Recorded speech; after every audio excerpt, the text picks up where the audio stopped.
ಎರಡನೇದು, ಪಾರ್ಲಿಮೆಂಟ್ ಒಂದು ಪವಿತ್ರವಾದ ಜಾಗ. ನನಗೆ ವೈಯಕ್ತಿಕವಾಗಿ ಡಾಕ್ಟರ್ ಕೆ ಸುಧಾಕರ್ ಮೇಲೆ ಬೇಜಾರಿಲ್ಲ, ನಮ್ಮೂರು ಹುಡುಗ, ಗೌರವ ಇದೆ. ಆದರೆ ಇಂಥ ಡಿಸ್ಟ್ರಕ್ಟಿವ್ ಪೊಲಿಟಿಕಲ್ ಐಡಿಯಾಲಜಿ ಇರೋ ವ್ಯಕ್ತಿ ಬೈ ಮಿಸ್ಟೇಕ್ ಪಾರ್ಲಿಮೆಂಟ್ಗೆ ಹೋದರೆ ಹೋಗಕ್ಕಂತೂ ಬಿಡಲ್ಲ. ಹುಕ್ಕಾರ್ ಕ್ರುಕ್ ಕೇಂದ್ರ ಸರ್ಕಾರನೇ ಬಂದು ಚಿಕ್ಕಬಳ್ಳಾಪುರದಲ್ಲಿ ನಿಂತ್ಕೊಳ್ಳಿ, ಸುಧಾಕರ್ ಅವ್ರನ್ನ ಪಾರ್ಲಿಮೆಂಟ್ ಮೆಟ್ಲು ತುಳಿಯಕ್ಕೆ ಬಿಡಲ್ಲ. ಇದು ಚಾಲೆಂಜು ಸೆಕೆಂಡ್ರಿ. ಇದೆಲ್ಲ ಅನ್ಕೋಬೋದು, ಏನಪ್ಪ ತುಂಬ ಆಕ್ರೋಶವಾಗಿ ಮಾತಾಡ್ತಾರೆ ಇವರು. ಆಕ್ರೋಶದಿಂದ ಅಲ್ಲ, ಇದು ನನ್ನಂಥ ಮಿಡಲ್ ಕ್ಲಾಸ್ ಹುಡುಗನ ನೋವು. ಕಳೆದ 5 ವರ್ಷದ ಹಿಂದೆ ಇವರ ಭ್ರಷ್ಟಾಚಾರದ ಬಗ್ಗೆ ನಾನು ಪ್ರಶ್ನೆ ಕೇಳಿದಾಗ, ಡೆಮೋಕ್ರಸಿಯಲ್ಲಿ ಪ್ರಶ್ನೆ ಕೇಳೋನ್ನ ಈಗ ನಮ್ಮನ್ನು ಸೋಷಿಯಲ್ ಮೀಡಿಯಾದಲ್ಲಿ ಬಾಯಿಗೆ ಬಂದಂಗೆ ಬೈತಾರೆ, ಕೆಟ್ಟದಾಗ ಟ್ರಾಲ್ ಮಾಡ್ತಾರೆ. ನಾವೇನೋ ಕೇಸ್ ಹಾಕ್ಸ್ಬಿಟ್ಟಿದ್ದೀವ, ನಾವೇನೋ ಅವ್ರನ್ನ ಅರೆಸ್ಟ್ ಮಾಡಿಸ್ಬಿಟ್ಟಿದ್ದೀವ. ನಾವು ಇಟ್ಸ್ ಸಾರ್ವಜನಿಕ ಜೀವನಕ್ಕೆ ಬಂದ ಮೇಲೆ ಇದನ್ನೆಲ್ಲ ಅಕ್ಸೆಪ್ಟ್ ಮಾಡಬೇಕು.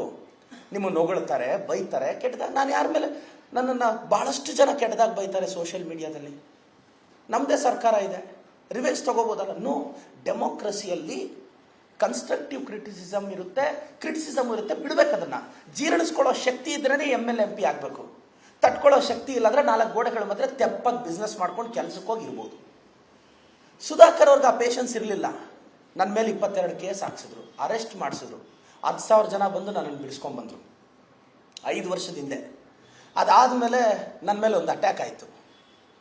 ಅವ್ರನ್ನ ಅರೆಸ್ಟ್ ಮಾಡಿ ಸುಧಾಕರ್ ಅವ್ರ ಬೆಂಬಲಿಗರನ್ನ ಅಂತ ನಾನು ಸ್ಟೇಷನ್ ಮುಂದೆ ಹೋಗಿ ಸ್ಟ್ರೈಕ್ ಕೂತ್ಕೊಂಡ್ರೆ ನನ್ನ ಮೇಲೆ 353 ಆಗಿ ಮತ್ತೆ ಒಳಕ್ಕೆ ಹಾಕಿದ್ರು. ನಾನು ಅಲ್ಲಿ ಹಂಗರ್ ಸ್ಟ್ರೈಕ್ ಮಾಡಿದೆ, ನನಗೆ ಬೇಲ್ ಕೊಡಬಾರ್ದು ಅಂತ ಸುಧಾಕರ್ ಅವ್ರು ತುಂಬ ದೊಡ್ಡ ಷಡ್ಯಂತ್ರ ಮಾಡ್ತಾರೆ. ನಾನು ಉಪವಾಸ ಹಂಗರ್ ಸ್ಟ್ರೈಕ್ ಮಾಡ್ತೀನಿ ಜೈಲಲ್ಲಿ, ನೀರು ಕುಡಿಯಲ್ಲ, ಊಟನೂ ಮಾಡಲ್ಲ. ಆವಾಗ ಪಬ್ಲಿಕ್ ಪ್ರಾಸಿಕ್ಯೂಟರ್ಗೆಲ್ಲ ಜಡ್ಜವರೇ ಹೇಳ್ತಾರೆ, ಆಗ ಜೈಲರ್ ಓಡ್ ಬರ್ತಾರೆ, ಸರ್ ಈ ಹುಡುಗ ನೀರು ಕುಡಿತಿಲ್ಲ, ಊಟ ಮಾಡ್ತಿಲ್ಲ, ಇವನ್ನ ಸತ್ತೋಗ್ಬಿಡ್ತಾನೆ ಅಂತ ಹೇಳಿದಾಗ, ಆವಾಗ ಪಬ್ಲಿಕ್ ಬಂದು ಅವ್ರ ಅಬ್ಜೆಕ್ಷನ್ ಹಾಕಿ ನನಗೆ ಬೇಲ್ ಬರುತ್ತೆ.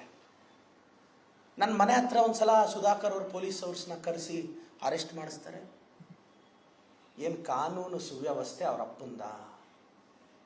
ಇಂಥ ವ್ಯಕ್ತಿ ಏನಾದರೂ ಗೆದ್ರೆ ಗೆಲ್ಲಲ್ಲ. ಸಾಂದರ್ಭಿಕವಾಗಿ ಪದ ಬಳಸ್ತಿದ್ದೀನಿ ಅಷ್ಟೇ, ಗೆದ್ರೆ ಅಂತ. ಗೆಲ್ಲಲ್ಲ, ಗೆಲ್ಲಬಾರದು. ಎರಡನೇದು, ಪಾರ್ಲಿಮೆಂಟು ಒಂದು ಪವಿತ್ರವಾದ ಜಾಗ. ನನಗೆ ವೈಯಕ್ತಿಕವಾಗಿ ಡಾಕ್ಟರ್ ಕೆ ಸುಧಾಕರ್ ಮೇಲೆ ಬೇಜಾರಿಲ್ಲ, ನಮ್ಮೂರು ಹುಡುಗ, ಗೌರವ ಇದೆ. ಆದರೆ ಇಂಥ ಡಿಸ್ಟ್ರಕ್ಟಿವ್ ಪೊಲಿಟಿಕಲ್ ಐಡಿಯಾಲಜಿ ಇರೋ ವ್ಯಕ್ತಿ ಬೈ ಮಿಸ್ಟೇಕ್ ಪಾರ್ಲಿಮೆಂಟ್ಗೆ ಹೋದರೆ ಹೋಗಕ್ಕಂತೂ ಬಿಡಲ್ಲ. ಹುಕ್ಕಾರ್ ಕ್ರುಕ್ ಕೇಂದ್ರ ಸರ್ಕಾರನೇ ಬಂದು ಚಿಕ್ಕಬಳ್ಳಾಪುರದಲ್ಲಿ ನಿಂತ್ಕೊಳ್ಳಿ, ಸುಧಾಕರ್ ಅವ್ರನ್ನ ಪಾರ್ಲಿಮೆಂಟ್ ಮೆಟ್ಲು ತುಳಿಯಕ್ಕೆ ಬಿಡಲ್ಲ. ಇದು ಚಾಲೆಂಜು ಸೆಕೆಂಡ್ರಿ. ಇದೆಲ್ಲ ಅನ್ಕೋಬೋದು, ಏನಪ್ಪ ತುಂಬ ಆಕ್ರೋಶವಾಗಿ ಮಾತಾಡ್ತಾರೆ ಇವರು. ಆಕ್ರೋಶದಿಂದ ಅಲ್ಲ, ಇದು ನನ್ನಂಥ ಮಿಡಲ್ ಕ್ಲಾಸ್ ಹುಡುಗನ ನೋವು.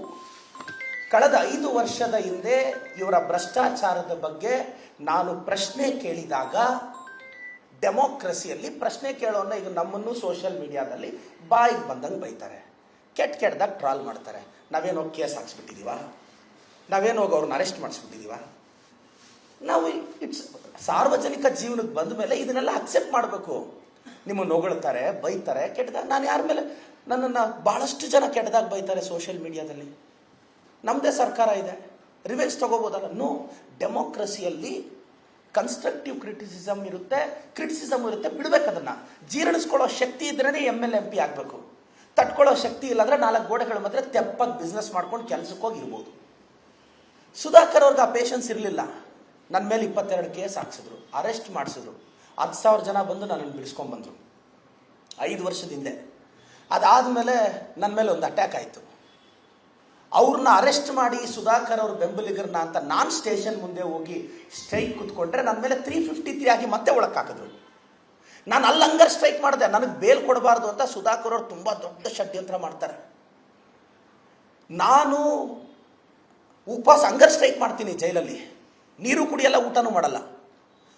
ಆವಾಗ ಪಬ್ಲಿಕ್ ಪ್ರಾಸಿಕ್ಯೂಟರ್ಗೆಲ್ಲ ಜಡ್ಜವರೇ ಹೇಳ್ತಾರೆ, ಆಗ ಜೈಲರ್ ಓಡ್ ಬರ್ತಾರೆ, ಸರ್ ಈ ಹುಡುಗ ನೀರು ಕುಡಿತಿಲ್ಲ, ಊಟ ಮಾಡ್ತಿಲ್ಲ, ಇವನ್ನ ಸತ್ತೋಗ್ಬಿಡ್ತಾನೆ ಅಂತ ಹೇಳಿದಾಗ, ಆವಾಗ ಪಬ್ಲಿಕ್ ಬಂದು ಅವ್ರ ಅಬ್ಜೆಕ್ಷನ್ ಹಾಕಿ ನನಗೆ ಬೇಲ್ ಬರುತ್ತೆ. ನನ್ನ ಮನೆ ಹತ್ರ ಒಂದ್ಸಲ ಸುಧಾಕರ್ ಅವ್ರ ಪೊಲೀಸ್ ಅವ್ರನ್ನ ಕರೆಸಿ ಅರೆಸ್ಟ್ ಮಾಡಿಸ್ತಾರೆ. ಏನು ಕಾನೂನು ಸುವ್ಯವಸ್ಥೆ ಅವರ ಅಪ್ಪಂದ? ಇಂಥ ವ್ಯಕ್ತಿ ಏನಾದರೂ ಗೆದ್ರೆ ಗೆಲ್ಲಲ್ಲ. ಸಾಂದರ್ಭಿಕವಾಗಿ ಪದ ಬಳಸ್ತಿದ್ದೀನಿ ಅಷ್ಟೇ, ಗೆದ್ರೆ ಅಂತ. ಗೆಲ್ಲಲ್ಲ, ಗೆಲ್ಲಬಾರದು. ಅನುಕ್ಷಣದ ಸುದ್ದಿಗಳಿಗಾಗಿ ವಿಸ್ತಾರ ನ್ಯೂಸ್ ಯೂಟ್ಯೂಬ್ ಚಾನೆಲ್ ಸಬ್ಸ್ಕ್ರೈಬ್ ಮಾಡಿ. ಹೊಸ ಸುದ್ದಿಗಳ ನೋಟಿಫಿಕೇಶನ್ಗಾಗಿ ಬೆಲ್ ಐಕಾನ್ ಕ್ಲಿಕ್ ಮಾಡಿ. ಲೇಟೆಸ್ಟ್ ಅಪ್ಡೇಟ್ಸ್ಗಾಗಿ www.vistaranews.com ವೆಬ್ಸೈಟ್ಗೆ ವಿಸಿಟ್ ಮಾಡಿ. ಅಂಗೈಯಲ್ಲೇ ಜಗತ್ತಿನ ಸುದ್ದಿ ತಿಳಿಯಲು ವಿಸ್ತಾರ ನ್ಯೂಸ್ ಕನ್ನಡ ಆಪ್ ಡೌನ್ಲೋಡ್ ಮಾಡಿ.